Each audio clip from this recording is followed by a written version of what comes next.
नमस्कार, स्वागत है आपका आपके अपने चैनल विद्यादायिनी में। तो आज की इस वीडियो में हम लोग जितनी भी इम्पोर्टेंट आईपीसी हैं वो शुरू करने वाले हैं। और पिछली जो वीडियो थी उसको आप लोगों ने काफ़ी प्यार दिया और काफ़ी पसंद किया, इससे मुझे भी मोटिवेशन मिला है।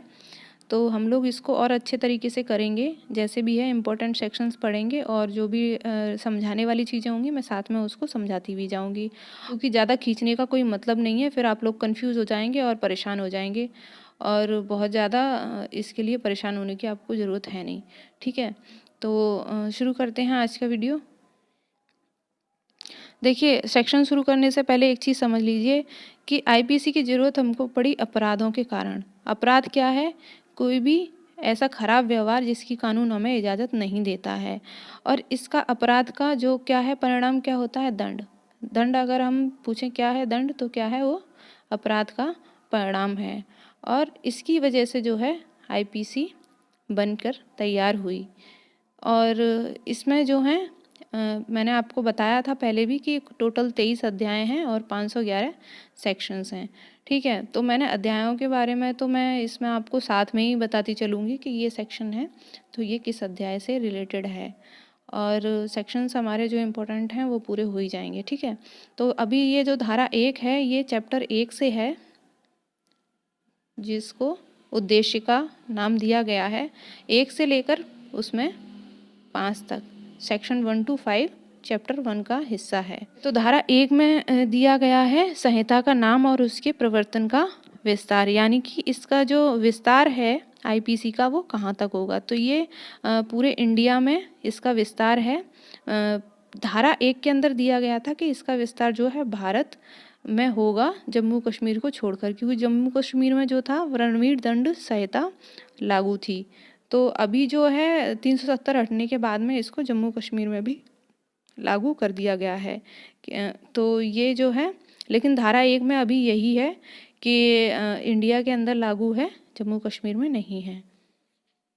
धारा 2 की बात करें तो धारा 2 में दिया गया है भारत के भीतर किए गए अपराधों का दंड। धारा 3 भारत के, देखिए मैंने यहाँ पे इसको इंग्लिश में भी दिया है क्योंकि मुझे कमेंट मिला था कि इंग्लिश में भी प्रोवाइड कराइए, तो मैं अलग से तो इंग्लिश के लिए वीडियो नहीं बना सकती, लेकिन जो है मैंने यहीं पे उसको इंग्लिश में भी दिखाया हुआ है, तो आप इसको पढ़ सकते हैं और नोट्स बना सकते हैं। तो सेक्शन 3 भारत से परे किंतु भारत के भीतर विधि के अनुसार विचारणीय अपराधों के लिए दंड होता है। जैसे कि मान लीजिए कि कोई भारत का नागरिक है, वो जाकर नेपाल में किसी व्यक्ति का मर्डर कर देता है। अब उसने मर्डर तो किया नेपाल में, लेकिन वो नागरिक कहाँ का है? इंडिया का। तो जब उसको दंड दिया जाएगा, दंड के लिए विचार किया जाएगा, तो अपने इंडियन जो हमारा इंडियन पैनल कोड है उसके अनुसार और सीआरपीसी की प्रक्रिया के तहत उसको जो है दंड का प्रावधान किया जाएगा, चाहे भले उसने जो अपराध किया है वो भारत के बाहर किया है। तो ये बात आपको ध्यान रखनी है सेक्शन 3 की। नेक्स्ट है सेक्शन 4। सेक्शन 3 और सेक्शन 4 में आपको कंफ्यूज नहीं होना है। राज्य क्षेत्रातीत अपराधों पर संहिता का विस्तार। लेकिन ये जो सेक्शन 4 है वो भारत में पंजीकृत किसी पोत या विमान के बारे में, भारत में रजिस्ट्रीकृत किसी पोत या विमान पर, चाहे वो कहीं भी हो, उस पर किए गए अपराध पर ये जो सेक्शन 4 है उसको लागू किया जाएगा। वो जो विमान है या पोत है वो यदि भारत में रजिस्टर है तो। ठीक है, धारा तो सेक्शन 8 में जेंडर के बारे में बोला गया है कि जो पुल्लिंगवाचक शब्द हैं वो शब्द जहाँ पर प्रयोग किए गए हैं वे हर व्यक्ति पर लागू होंगे, चाहे वो नर हो या फिर वो नारी हो। सेक्शन 11 धारा 11 इसमें व्यक्ति शब्द को परिभाषित किया गया है। व्यक्ति शब्द के बारे में वहाँ पर क्या कहा गया है कि कोई भी कंपनी या संगम, कोई भी कंपनी है, मान लीजिए एक कंपनी है या फिर कोई व्यक्ति है, पर्सन है, तो वो चाहे निगमित हो यानी कॉरपोरेट हो या इनकॉरपोरेट हो, तो वो व्यक्ति शब्द के अंतर्गत आएगा। यदि व्यक्ति शब्द का वहाँ पर प्रयोग किया गया है तो वो कंपनी या वो व्यक्ति विशेष उस व्यक्ति शब्द के अंतर्गत आएगा। ठीक है, तो इसमें जो आपको ध्यान रखना है सेक्शन 3 और 4 वो है ध्यान रखना है। कभी कभी जो है इनमें कन्फ्यूजन हो जाता है, तो ये आप ध्यान रखेंगे। अब यहाँ पर ये सेक्शन 34 धारा 34 जो है ये काफ़ी महत्वपूर्ण है। तो यहाँ से जो जितनी भी धाराएं हैं मैं अभी आपको समझाऊंगी, तो ये आपको बहुत अच्छे से समझते हुए जाना है। तो ये जो धारा 34 है वो अध्याय 2 में है, 6 से 52A यहाँ तक सेक्शंस जो हैं कवर किए गए हैं। अध्याय 2 का नाम है साधारण स्पष्टीकरण। साधारण स्पष्टीकरण इसमें दिए गए हैं कुछ चीज़ों को लेकर। तो इसमें जो हमारी इम्पोर्टेंट सेक्शन है 34, तो इसको हम समझ लेते हैं। सामान्य आशय को अग्रसर करने में कई व्यक्तियों द्वारा किए गए कार्य, ऐसा व्यवहार है जो कि गलत है। कई व्यक्तियों द्वारा मिलके, 4 व्यक्तियों द्वारा मिलके वो किया गया है, ठीक है। तो उसमें प्रत्येक व्यक्ति यानी ये एक, तो उसमें ये चारों में से ये प्रत्येक व्यक्ति उतना ही जिम्मेदार है जितना कि किसी एक व्यक्ति द्वारा अपराध किया गया है। मतलब इंडिविजुअली ये चारों बराबर ही उस अपराध के लिए दोषी हैं। ये भी उतना ही दोषी है, ये भी उतना ही दोषी है, ये भी उतना ही, और ये भी उतना ही। यानी चारों लोगों ने भले मिलके एक काम किया है, लेकिन ये व्यक्ति विशेष, इसमें प्रत्येक व्यक्ति विशेष उतना ही जिम्मेदार है जितना कि किसी व्यक्ति विशेष ने उस अपराध को किया है। सामान्य आशय से मतलब इन लोगों ने मिलके जो है एक प्लानिंग की और कोई काम किया, तो ये चारों ही बराबर दोषी हैं, ठीक है। ये आप लोगों को क्लियर हो गया होगा। अब धारा 35 की बात करें, ऐसा कोई कार्य इस कारण आपराधिक है वह आपराधिक ज्ञान व आशय से किया गया है। अब देखिए यहाँ पर ये ज्ञान व आशय से, यहाँ पर ज्ञान व आशय शब्द प्रयोग नहीं किया गया था। अब ज्ञान व आशय से किया गया मतलब किसी भी अपराध को ये 4 जो व्यक्ति विशेष हैं उन्होंने जानबूझकर किया है। तो यहाँ पर भी ये चारों व्यक्ति विशेष अपने आप में बराबर दोषी हैं। तो जो एक व्यक्ति जो जानबूझकर कोई अपराध कर रहा है उस पे जो दंड लागू होगा वो वही दंड लागू होगा इन चारों पे एक एक करके, कि भाई तुम भी इतने ही गुनहगार हो, तुम भी इतने ही, और तुम भी इतने ही, और तुम भी इतने ही। ऐसा नहीं है कि किसी एक का गुनाह कम या किसी एक का ज़्यादा हो जाएगा। और ये जो लागू होगा वो ज्ञान व आशय यानी नॉलेज और इंटेंशन, क्रिमिनल नॉलेज और इंटेंशन के साथ में किया गया कोई अपराध, ठीक है। तो ये हो गया आपका सेक्शन 34 और सेक्शन 35। बस इतना ही अंतर है, यहाँ पे जानबूझ के अपराध किया जा रहा है और यहाँ पर एक अपराध किया जा रहा है। सेक्शन 36 धारा 36 अंशतः कार्य द्वारा और अंशतः लोभ द्वारा कारित परिणाम, effect caused by partly act and partly bye omission. अब इसको एक चीज़ से समझिए उदाहरण से कि धारा 36 कहाँ लागू होगी। एक कोई वर्कर है, मान लीजिए कोई व्यक्ति काम कर रहा है और इसका जो मालिक है बहुत ही क्रूर है, बहुत ही उसके अंदर कोई दया भाव नहीं है, कोई ह्यूमैनिटी नहीं है। अब ये जो व्यक्ति विशेष है उसको ये जो मालिक है क्रूर वाला, ठीक है, ये क्या करता है, ना तो इसको खाना पीना दे रहा है, मतलब आधा इसको भूखा रख रहा है, भूख से मारे जा रहा है, और फिर इसने क्या किया, इसकी खूब जम के पिटाई भी कर दी, इसको धो भी दिया ढंग से।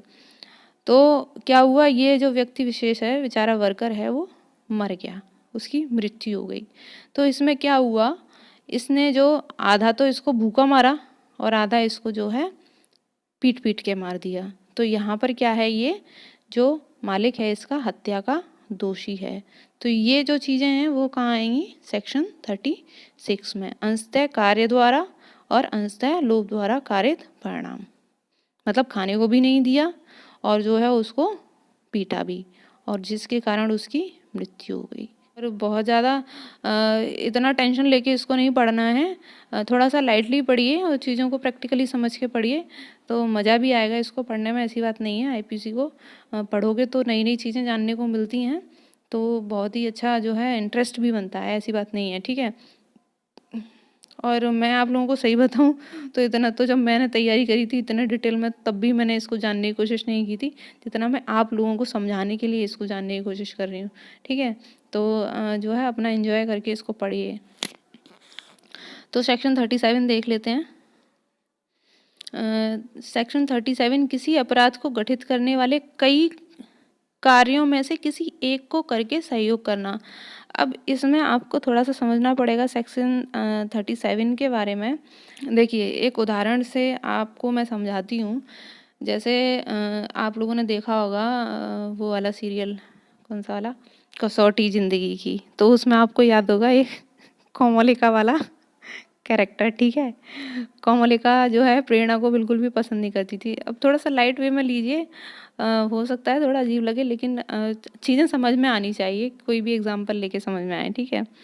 तो कोमोलिका वाला कैरेक्टर जो है आप लोगों को याद होगा। तो मान लीजिए कि जैसे कोमोलिका अपनी किसी फ्रेंड के साथ में मिलकर प्रेरणा बजाज ही था उसका नाम, अब मुझे ज़्यादा अच्छे से याद नहीं है उस सीरियल के बारे में, आया करता था ये। तो कोमोलिका अपनी फ्रेंड के साथ मिलकर प्रेरणा बजाज को विष देने की, यानी कि पॉइज़न देने की कोशिश करती है। वो क्या सोचती है, वो प्लानिंग करती है कि मैं प्रेरणा को खाने में डेली जो है पॉइज़न दूंगी, तो ये जो है धीरे धीरे करके ख़त्म हो लेगी, मतलब रास्ते से निपट लेगी। ये प्लानिंग करती है और ये करती भी ऐसा ही है कि जो है डेली इसके खाने में थोड़ा थोड़ा पॉइज़न प्रेरणा के में मिला के देती है कि इसकी जो है मृत्यु हो जाए। तो जिस तरीके से ये इसकी फ्रेंड है, ये इसका सपोर्ट करती है, और ये जो कोमलिका है ये भी इसको पॉइज़न देती है। तो प्रेरणा जो है कुछ दिनों बाद इसकी मृत्यु हो जाती है। इन लोगों का प्लान जो है वो सक्सेसफुल हो जाता है। तो इसमें क्या हुआ, इसमें इसने इसको मारा, तो ये इसकी मर्डर की दोषी हुई, और ये जो इसकी फ्रेंड है इसने इसका सपोर्ट किया। इधर ये इसकी जो फ्रेंड है वो भी इसकी हत्या की दोषी होगी, इधर जो कोमलिका है वो तो दोषी है ही है, लेकिन इसने इसका पूरा सपोर्ट किया है, तो वही सेक्शन इसके ऊपर भी लागू होंगे। तो ये भी उस अपराध की उतनी ही भागीदार है, इसकी दोस्त भी, जितनी कि कोमलिका भागीदार है। तो इसमें जो है इसने इसका सहयोग किया है, तो इस पर भी वही सेक्शंस लागू होंगे, ठीक है। ये बात आप ध्यान रखना, प्रेरणा बजाज और कोमलिका सेक्शन 37, ओके। ये जो धारा 38 है, आपराधिक कार्य में संपृक्त व्यक्ति विभिन्न अपराधों के दोषी हो सकेंगे। इसमें क्या है, जैसे 3 व्यक्ति हैं, एक है राम और एक है श्याम और एक है हरि, ठीक है। अब क्या होता है, राम और श्याम दोनों मित्र हैं, लेकिन झगड़ा होने की वजह से श्याम आवेश में आ जाता है, राम को मारने की कोशिश करता है, और ये हरि जो है इसकी राम से दुश्मनी है, ये इसके लिए अच्छे भाव नहीं रखता है। तो ये क्या करता है, जैसे श्याम पहले से ही भड़का हुआ है, आवेश में है, ये श्याम को और भड़काता है और उसका सपोर्ट करता है राम को मारने के लिए, उसकी हत्या कारित करने के लिए। तो हरि और श्याम ये दोनों जो हैं राम की हत्या कर देते हैं। तो इसमें जो श्याम है इसके मन में तो हरि के लिए, ये जो श्याम है इसके मन में तो राम के लिए कोई दुश्मनी नहीं थी, कोई इंटेंशन नहीं था उसको मार डालने का, बस इंटेंशनली झगड़ा हुआ, आवेश में आकर इसने वो काम कर दिया। लेकिन ये जो हरि था ये आवेश में नहीं था, शांत था, इसने जानबूझ के चीज़ों को बिगाड़ा, भड़काया और जो है मृत्यु कारित करने में अपना योगदान दिया। तो यहाँ पर जो ये हरि है ये तो हत्या का दोषी होगा, और ये जो श्याम है वो आपराधिक मानव वध का दोषी होगा। तो यहाँ पर देखिए हत्या इसकी हुई, इन दोनों की वजह से हुई, लेकिन दोनों के लिए अलग अलग दंड निर्धारित है और अलग अलग दोष निर्धारित है। हरि हत्या का दोषी है और श्याम आपराधिक मानव वध का दोषी है, ठीक है। हैं सेक्शन 39 यानी धारा 39 की, ये संबंधित है स्वेच्छा से, यानी कि इसमें देख लीजिए जैसे कोई एक चोर व्यक्ति है, अब उसको चोरी करनी है, तो वो चोरी करने के आशय से इस एक मकान में आग लगा देता है। तो बाकी और जो मकान के लोग हैं, बाकी और जो घर बने हुए हैं, वो सारे व्यक्ति यहाँ पर पहुँच जाते हैं और वो मौका देख के एक घर में जो है चोरी कर लेता है। अब ये जो व्यक्ति है चोर, इसने तो आशय लगाया था कि मैं चोरी करूँगा, यहाँ पर मैं आग लगा के इन लोगों को व्यस्त कर दूंगा और मैं चोरी कर लूँगा। एक संभावना यहाँ पर थी मृत्यु होने की, लेकिन फिर भी इन्होंने वॉलेंट्रीली ये काम किया आग लगाने का और यहाँ पर चोरी की। तो ये जो चोर है वो हत्या का दोषी होगा, क्योंकि यहाँ पर मृत्यु होने की संभावना थी, फिर भी जानबूझकर इसने जो है वो काम किया जिससे किसी की जान जा सकती थी, ठीक है। इसके बाद में है धारा 40, इसमें अपराध के बारे में बताया गया है। खंड 2 और 3 में वर्णित अध्यायों धाराओं के सिवाय अपराध शब्द इस संहिता द्वारा दंडनीय की गई किसी बात का घोतक है। तो धारा 40 में अपराध के बारे में बात की गई है। तो ये थी आज की महत्वपूर्ण धाराएं। का आपका क्वेश्चन है जो कि आप कमेंट बॉक्स में मुझे कमेंट करके बताएंगे कि जो धारा 34 है वो किससे संबंधित है। धारा 34 के बारे में आप मुझे जो है कमेंट करके बताएंगे कमेंट बॉक्स में, ठीक है। इसी तरीके से हम आगे भी जो धाराएं पढ़ेंगे उनमें से बीच बीच में से मैं आप लोगों को कुछ क्वेश्चंस देती जाऊंगी और बीच में ज़रूरत पड़ेगी तो हम चीज़ों को रिवाइज़ भी करेंगे। इस तरीके से जो है सारे सेक्शंस हम लोगों को लर्न हो जाएंगे। तो आज की वीडियो में इतना ही, मिलते हैं नेक्स्ट वीडियो में। Thanks for watching. जय हिंद।